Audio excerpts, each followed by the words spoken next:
From the New York Times, it's The Headlines. I'm Tracy Mumford. Today's Friday, October 10th. Here's what we're covering.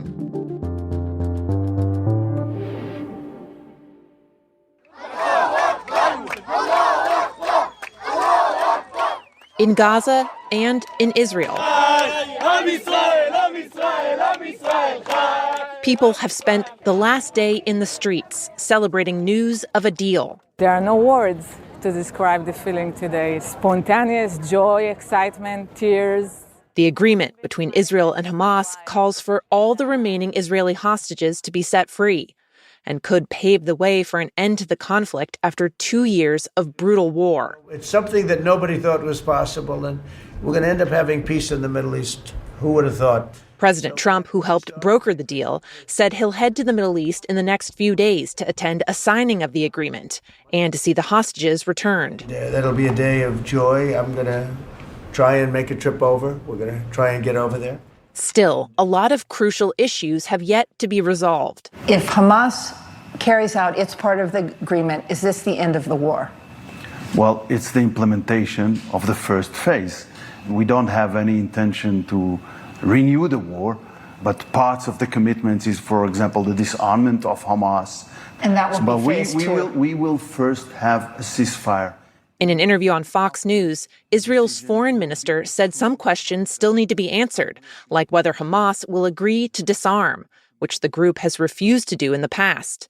The initial agreement doesn't appear to have addressed that, or the issue of who will control Gaza after the war ends.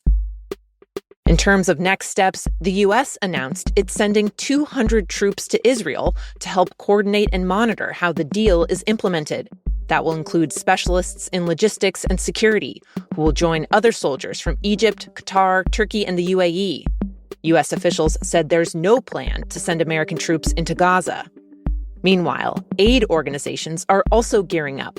The United Nations is preparing to rush in food, medicine, and other aid that's desperately needed in the territory, where many Gazans are facing starvation and where basic services like medical care and clean water have been decimated. For a behind-the-scenes look at how the deal between Israel and Hamas finally came together and how President Trump's son-in-law, Jared Kushner, played a major role in that, listen to today's episode of The Daily with Times investigative reporter Mark Mazzetti.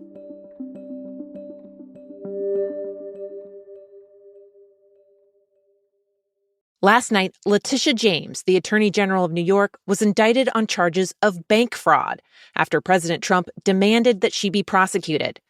It's a striking escalation of a very public, years-long conflict between the two. Donald Trump may have authored the art of the deal, but he perfected the art of the steal.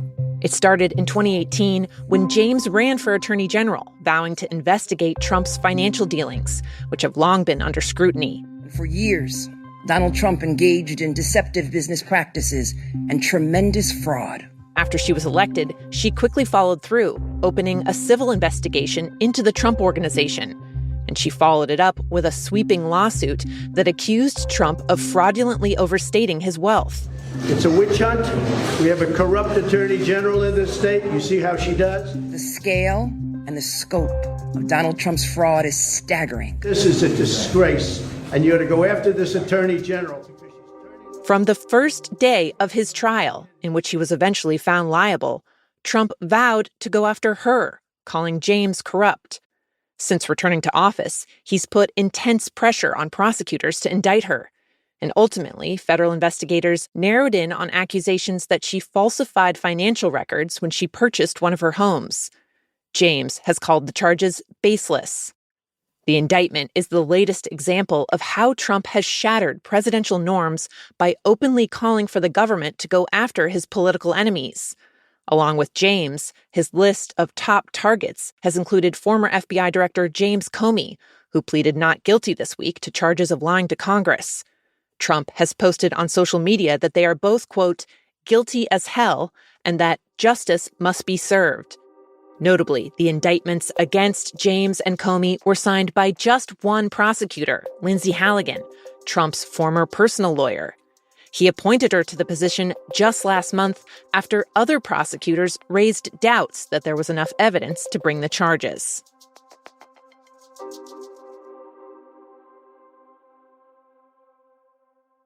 In Oslo this morning. The Nobel Peace Prize for 2025 goes to a brave and committed champion of peace, to a woman who keeps the flame of democracy burning amidst a growing darkness. The Nobel Committee announced that the winner of this year's Peace Prize is Maria Corina Machado, a pro-democracy politician in Venezuela. She's been living in hiding for the last year after trying to rally voters against the country's longtime authoritarian leader, Nicolas Maduro. The committee cited her, quote, tireless work promoting democratic rights for the people of Venezuela, and her struggle to achieve a just and peaceful transition from dictatorship to democracy. Under the Maduro regime, authorities in Venezuela have crushed protests and arrested dissidents. The country's been plunged into an economic crisis, and there's been a mass exodus. In the last few years, more than 8 million people have fled the country. In recent months, tensions between Venezuela and the U.S. have escalated as President Trump has called Maduro's government a narco-terror cartel. And some of Trump's top aides have discussed plans to try and force Maduro out of power.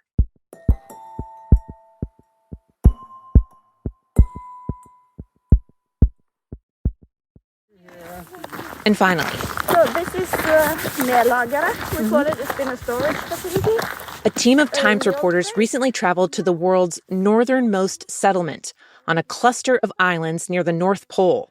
It's a research station in Svalbard, Norway. When they let you on the ice, please stay away from the ice edge, because the ice is often a bit thinner at the ice edge. The team spent 5 days talking to researchers stationed there, where the region is warming as much as 7 times faster than the rest of the planet. That's because of a kind of feedback loop. When ice melts, it exposes dark seawater. Dark seawater absorbs more heat, which melts more ice, and so on. The scientists say those conditions in Svalbard give them an early look at how fast and how dramatically the changing climate can change everything. You see on this ice here, there's actually very little snow. It's only in patches and a few centimeters. The scientists are looking at how changing weather patterns affects species living in that environment and how they're desperately trying to adapt to this incredibly fast-paced change. So they're looking at everything from microorganisms to polar bears. My colleague Sarah Hertz was one of the reporters on the trip. She says that reindeer, for example, used to roam widely across the landscape, using frozen fjords to reach better grazing grounds. Now, with the ice melting, they've started to get cut off and stranded, and they've begun eating seaweed, which one researcher described as survival food.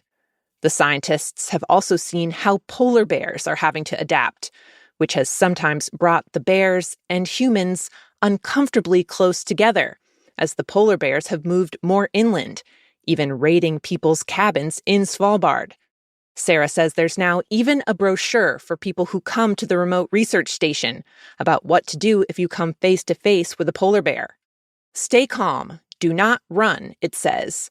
And if the bear charges, quote, be prepared to use any possible deterrents: shovels, ski poles, rocks, blocks of ice, water in a thermos, etc.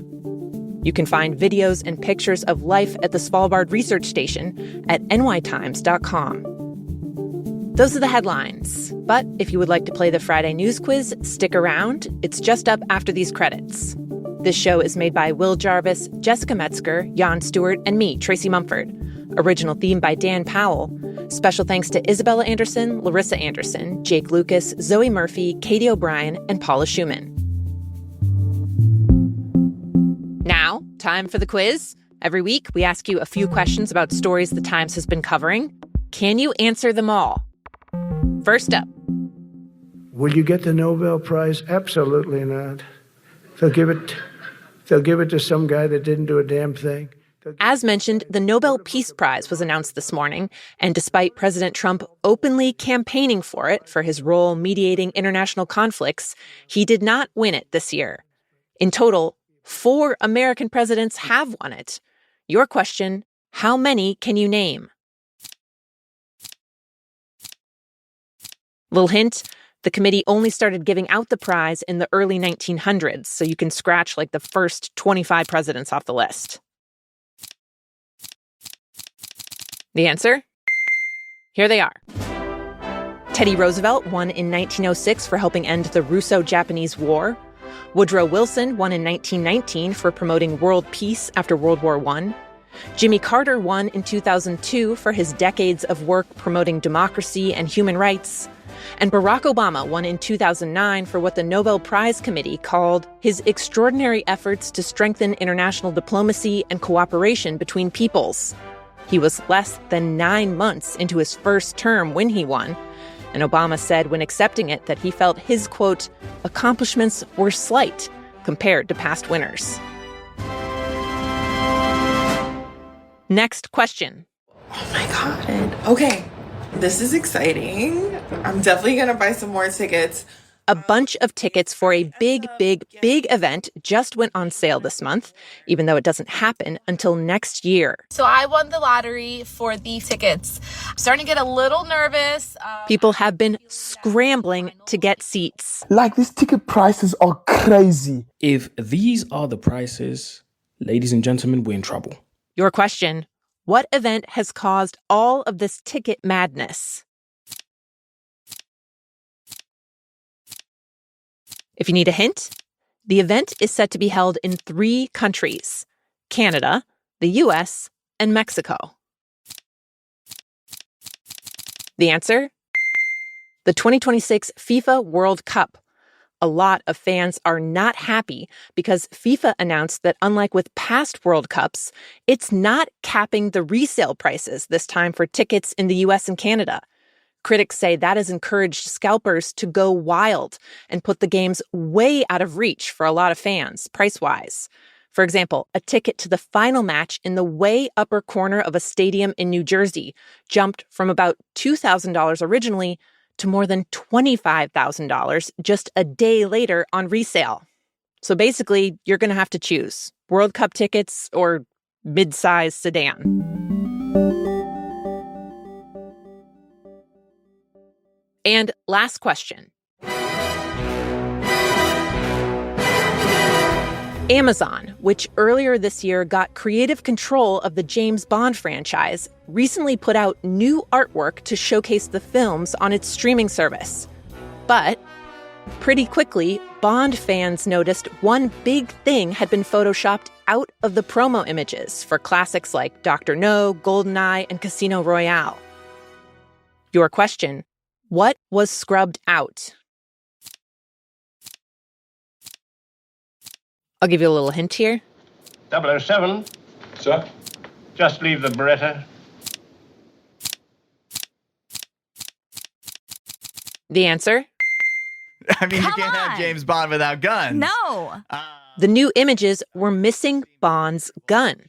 Fans quickly criticized Amazon for cropping out or digitally removing the weapons. Sometimes I truly think streaming services are out there to ruin franchises. The company didn't say why it made the change, but it then reversed it after the uproar. It seems to be a part of a trend in recent years in which streaming services have edited out guns, nudity, and cigarettes from posters and even from the movies themselves. These kinds of digital tweaks aren't entirely new. For a 20th anniversary release of E.T., Steven Spielberg swapped out federal agents' guns for walkie-talkies. He later regretted that decision and put the guns back in for the 30th anniversary. He said he realized that movies are supposed to capture, quote, where we were when we made them and what the world was like. That is it for this week's quiz. Our email, as always, is theheadlines@nytimes.com if you want to send us your score. Or challenge a friend, share the quiz with them, see how they do. We'll see if they know what Teddy Roosevelt was up to with the Russo-Japanese War. I'm Tracy Mumford. The Headlines will be back on Monday.